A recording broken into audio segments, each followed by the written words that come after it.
Welcome back to the LEGO Star Wars World Cup final. You've seen both competitors road to the final. Let's see what they have in hand for this round. Kicking us off is Bricks on Fire 7's entry on the peaceful shores of Pabu, a Clone Wars based build. I'm guessing towards the end of the Clone Wars, and I love some of the new techniques that he's kind of came up with, particularly the technique used for the kind of mangrove tree, I want to say, with those black pipe pieces. I'm not exactly sure what that piece is. I haven't seen any sets before, but that technique is absolutely perfect. He's also included some good rock work. I would have liked to see like two colors on the rock work. I think going for the single color on rock work is sometimes a little bit, it blends too much. I like to see a bit more separation so you can see the detail. Outside of that, I like the water technique with turning the tiles on their side.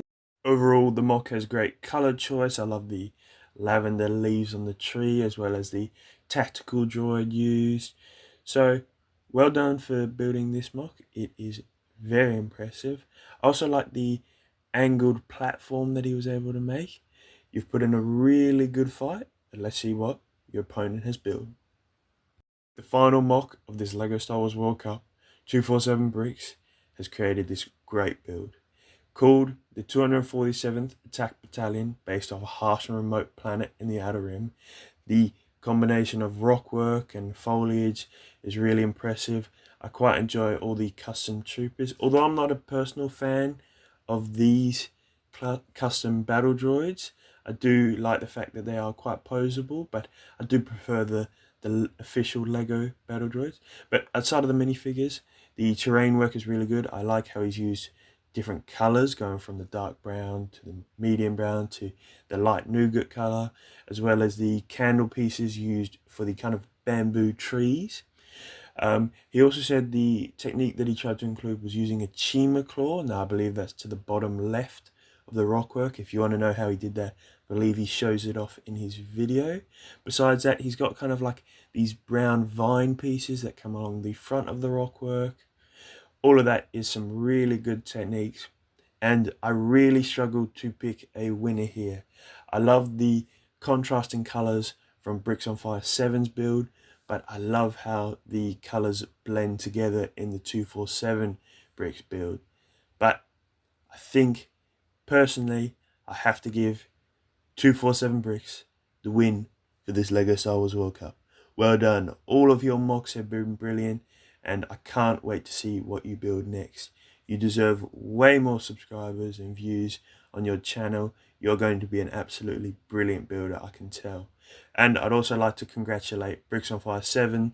Your builds were absolutely sensational as well, and you only just lost on the final.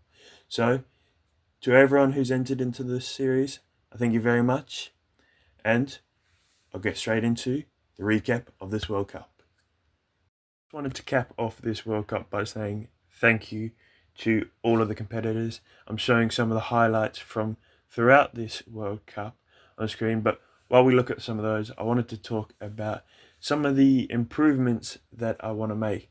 Now, I know a lot of people have been asking when I'm going to make another MOC competition, and I really want to leave that to you guys. I really enjoyed hosting it. I'm thinking about taking a little bit of a break, so maybe towards the end of the year or maybe middle of the year I'll do another competition. But I also want to hear suggestions on what I can change about this style of competition. Does there need to be less rounds? Should there be a qualifying round so that we like have a certain level of building? Or did you enjoy seeing, all the different levels and experiences of building, as well as what themes I could include? So I'm really looking to you guys for ideas and suggestions on that.